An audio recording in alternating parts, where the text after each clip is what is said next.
welcome to Live in the Solution. I'm your astrologer and tarot reader, Mary Trimble.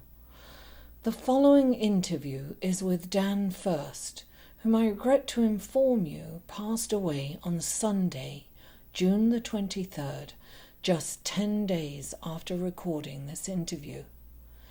Both Dan and I were excited about the interview, and he had intended on joining the premiere to answer questions.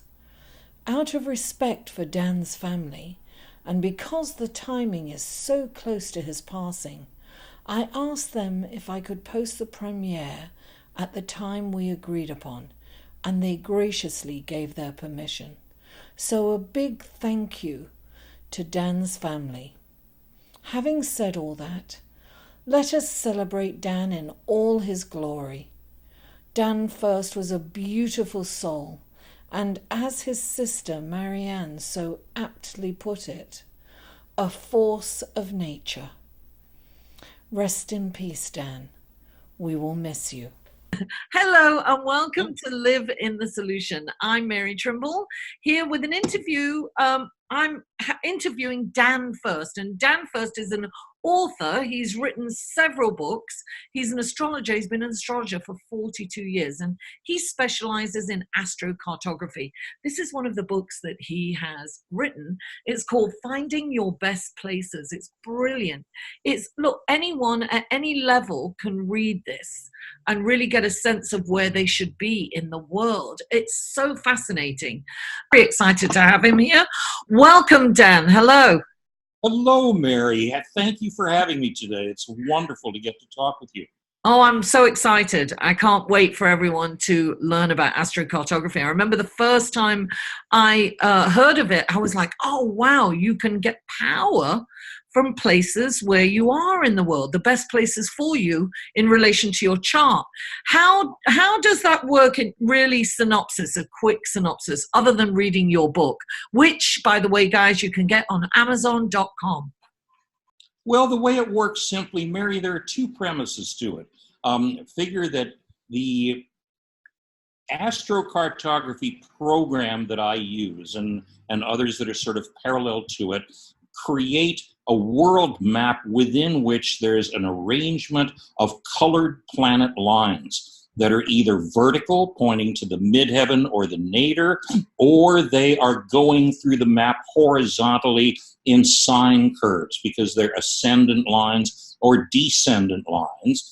And the lines, therefore, cross the map in different places that show you what your best places are for living, for working, for whatever area of your life you are interested in pursuing and strengthening.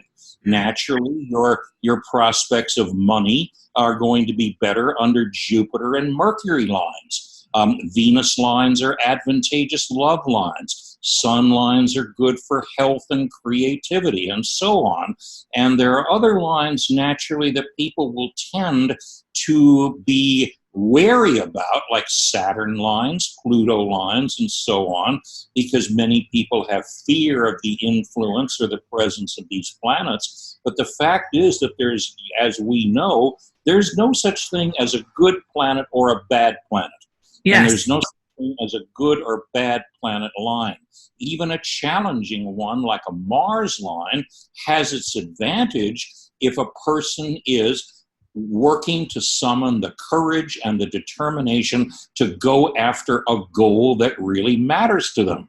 So if they are near a Mars on the ascendant line, they can gather the energy of the warrior on the attack and go after their goal.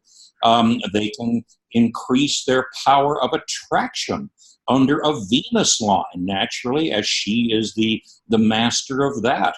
And even so you could also, sorry to interrupt you, so the Venus line, you can also kind of attract business as well, right? Can't you? Oh, that would be, absolutely. yeah, brilliant.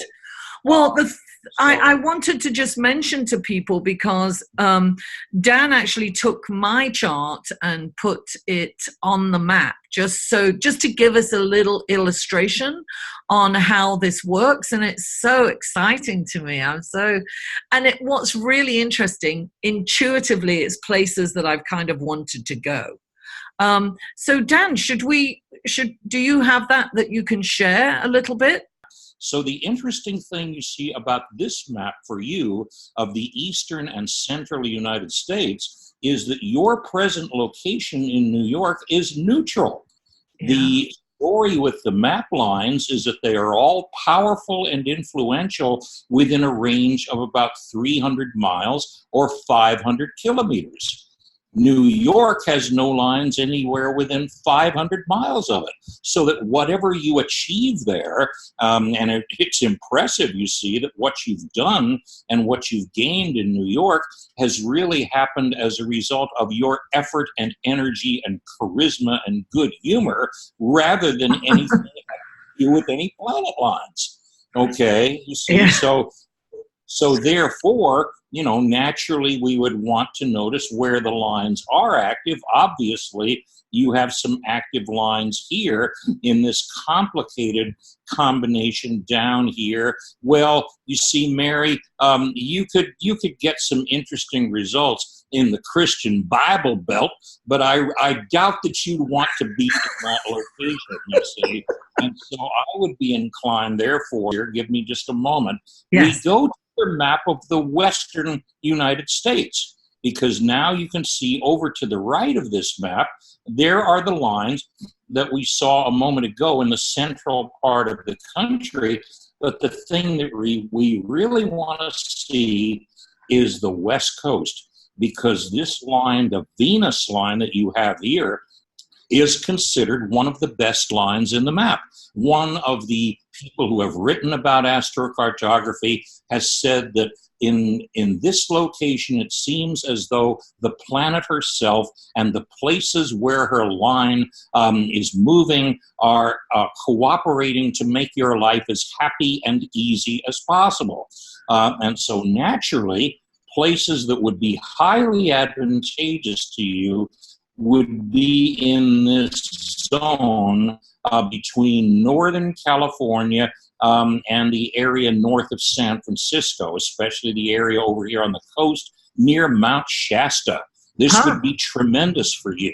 However, it's necessary to notice that your Venus line here is framed by two other lines that are less advantageous. Here's a Pluto line, the line of death and regeneration, coming up here, joining the Venus line at Puget Sound. You see, so the problem here, and I imagine all of your listeners understand very well the Plutonian theme of death and regeneration, not that you're in danger of dying here, but that this is indeed going to put you through, very likely, some turbulent inner experiences of changing beliefs and habits and so on. And so naturally, then, the area of Northern California would be better than Seattle and Puget Sound. Right. And for that matter, it's better to be on the coast than it is to be farther inland in proximity to this yellow Saturn line. Right. Now, again, a Saturn line, as you know, it's not disadvantageous, but it is a line of discipline and effort and responsibility and so on. I like this particular line. Yeah, it's appropriate in some ways to what you do, because you are a hardworking person, and you do indeed do a lot of work that's related to education and communication and teaching people. This is the line that I call, for a man, the line of the monk in the scriptorium, because it very much involves that kind of close, disciplined work that often has to be done in solitude. For a woman, it's the Hildegard von Bingen line, named for that amazing female creative being who was accomplished as a poet and a painter and a musician and ran an abbey in Germany in the Middle Ages and fought off all the bishops who were trying to control her. Well, that Amazing. sounds like me. So these are the first two that we look at here. And here's a map, as you can see. This is the map of of the area near your birthplace here in the UK. And it has wonderful lines. You see, it's got the blue Jupiter line heading down to the bottom of the map, which is in fact the richest line in the map because it's Jupiter's abundance and expansion and optimism and enthusiasm aiming down to the grounding of our wealth solidly in the earth plane. Running parallel to it is the Mars line, which is often called the pioneer line because it means that the energy of Mars is aiming up to the soul and toward the things that we wish to accomplish, which are not only unprecedented in our experience, which may be unprecedented in everybody's experience. That's why it's called the pioneer line. I noticed that Toulouse is right in between the two in France, right? Exactly so. And so, you had therefore, didn't you mention this as being the Mary Magdalene area between the two? No, I would say this is the whole area right in here is the Mary Magdalene zone. Right in, and what does that mean, so the viewers know? As you and your viewers, I'm sure, know very well the story that after Mary Magdalene actually bore children to Jesus, and he left for India rather than going up into the sky, while he was in India, she was taken with her children by Joseph of Arimathea to get out of Palestine and go here to be safe in this part of France. So interesting, you see, that this is where she is supposed to have landed. And the famous places like Sainte-Mère-Église, like the Church of the Holy Mother, in this case, not the Virgin Mary, this is Mary Magdalene as the mother of the children of Jesus, and also Saint-Baume is another one. They are all in that area. So that is why people naturally who are leading groups, mainly of women who are wanting to connect with the Mary Magdalene energy, go to this zone in here. This is very spiritually rich territory. Not only the Mary Magdalene zone, it's the zone of the Cathars. And that whole tradition connected with these famous places down there. Okay, so tell me, sorry, I just want to ask you a question. So between the Mars line and the Jupiter line, what would you say that is best for?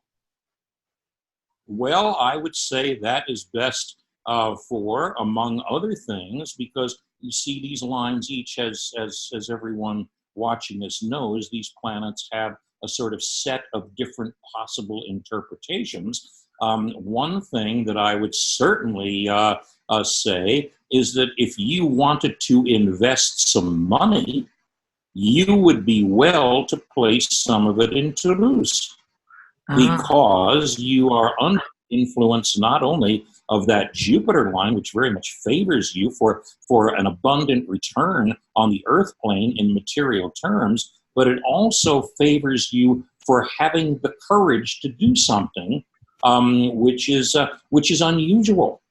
You see, so those are two of the things that would be involved here.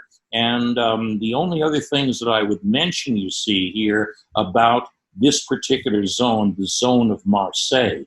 You see, here you have the purple Uranus line and the green Mercury line that are both coming through here, and they're crossing the Moon's node line, as you can see. So this place, this is why I mentioned to you, you see, if you wanted to guide a group of people who are going here to explore this place, well, the Mercury line favors you for communications. The Uranus line favors you for reinventing yourself in some way. you see, so that in addition to what you are doing as an astrologer and as a teacher and as a communicator, you could actually do this work that's related to guiding other people. Because the moon's node line pointing down to the bottom of the map means that this is a place where, in effect, there is a community that is present there that supports you in some way.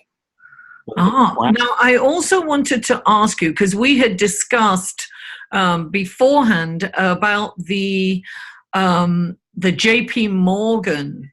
Yeah, that's right. Could you explain that for the viewers? Yes, that's right. If you look up on the coast of France, up there northwest of Paris, which is actually the area where Mont Saint-Michel is located. Where I've always wanted to visit. I'm dying. Yeah, naturally, because it happens all the time. Places that people have always wanted to visit are under their most favorable lines. Yeah. So the Jupiter line and the Uranus line are crossing there. Jim Lewis called that line combination your unique, magical, good luck zone.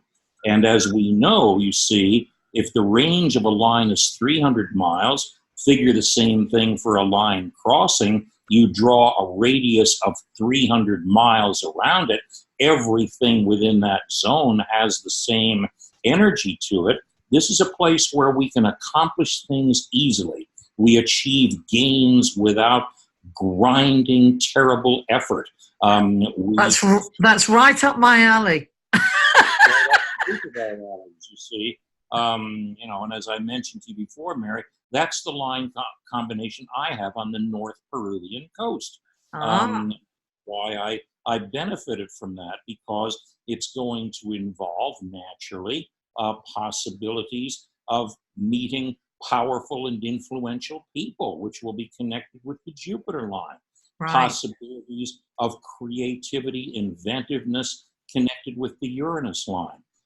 This is the combination, as you mentioned, that I think of as the JP Morgan combination, you see, because it literally is true that the thing that made Evangeline Adams the first famous American astrologer was that JP Morgan was her client. Yeah. The story is, and many of your listeners know that JP Morgan is supposed to have said, millionaires don't use astrology, billionaires do. And the one who turned him on to that was Evangeline Adams, who was the first famous American astrologer, because JP Morgan was her client. And we don't know how they met. I like to imagine that it's some kind of event, some kind of cocktail party or something. He may have said to her, "Well, Ms. Adams, I suppose you could use your astrology. You should know what stocks to buy and when to buy them." Apparently, she said, "Yes, Mr. Morgan, I can show you that." And she did. And he made so much money. He signed her to an exclusive contract until she felt ethically challenged, not being able to work with anyone else, asked him to release her from the contract, and he must have said in so many words, "Sure, Miss Adams, I'll release you from the contract when you show me how to make these calculations myself." And she did. She did? He spent the rest of his life tracking Jupiter and Uranus and the Sun and the other things that he needed to factor in. No wonder he practically owned the United States by the time he was done. So that's what that particular line combination is. Okay, about. So I'm going right there now to my JP Morgan line. I'll see you all later. No, it's like that, right? $1 million. Time for you to do a broadcast from Mont Saint-Michel. Why not? Hey, that's it. I'm going to bring my equipment. I'm going over there now. Robe, right? So, absolutely. Well, it's fascinating that we can use places to enhance our life. That's what I'm so excited. Guys, Dan is also available for consultations, aren't you, Dan? and you can reach him. He has a website, danfurst.com. That's Furst. And he's also, you've got a Facebook group also, don't you, Dan? What's that called again? That's right. Well, I've got a Facebook page called Dan Furst Astrology Readings, and I've also just started a new Facebook group, which is called The Map of Your Life, which is for people who just want to explore astrocartography and astrology for our own personal purposes, for looking at events and conditions in the world, who want to approach our lives in the spirit of a challenge of the kind that I think will be involved in the astrology that both you and I do, because I have a sense we are both love astrologers rather than fear astrologers. Yes. I want to know what you love, how we are going to help you get it, and what the conditions are, you see, that pertain to that. Dan, they're your questions to your group right there. Exactly so. Exactly so. There you go. So that's going to be, and as we go along, and as the group grows, and we exchange our information and our intentions and our plans, I'll be creating a 5-day challenge too, which will involve live chats every day about what do you want, and that's the one that starts off, and specifically, what's the goal you've always wanted to go after but you haven't gone for yet? That's the one we focus on, and then the next day a different question, the next day another one. Okay. So that's brilliant, Dan. So Dan is also starting a course for beginning astrologers, isn't it? Yeah, that's correct. I'm teaching my first online Introduction to Astrology course, and that's in preparation now on a new website that I have.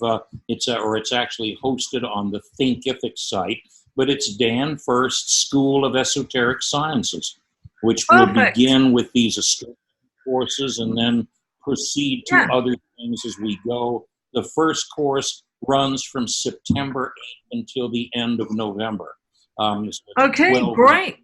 So guys, you can find out more information on Dan's website and in his Facebook group. And honestly, check this book out. It's brilliant for anyone. This is available on Amazon.com, as I said, Finding Your Best Places. It's a brilliant read. That's right. And I should mention, to sort of avoid misunderstanding of the kind that has happened, you see, here and there, that this book is not going to show you how to do your own astrocartography. No, of course not. But it's going to give you an idea. You have to be an astrologer who knows that science, or you have to engage one. What it does is that it presents the stories of about 30 people out of all the thousands I've read for, who have particularly interesting astrocartography stories about how they moved from a place that was terrible for them to a place that was much better, and how their life changed in exciting ways because of that, or how they stayed in a place that they loved being in, even when it was not very advantageous, but they built relationships with other places that were great for them. And that's another way you can do it. We didn't talk about that, Dan, because you don't have to move to the place, but you can develop relationships with people in those places, and it can be just as advantageous, right? So I think that's really brilliant. So listen, if you want to find out more about astrocartography, Dan's your man. Ask Dan for a reading. Dan the man. Listen, Dan, thank you so much for joining me, and I'm sure everybody really enjoyed it. We will be releasing this as a premiere, and Dan, along with myself, will be attending it, and all the questions can be asked then. Thank you so much. Thank you, Mary. It's been a pleasure to get to spend this time with you. And thank you, everyone, for watching. Thank you all for being here. Thank you. I always say I love you all, and I'll see you soon.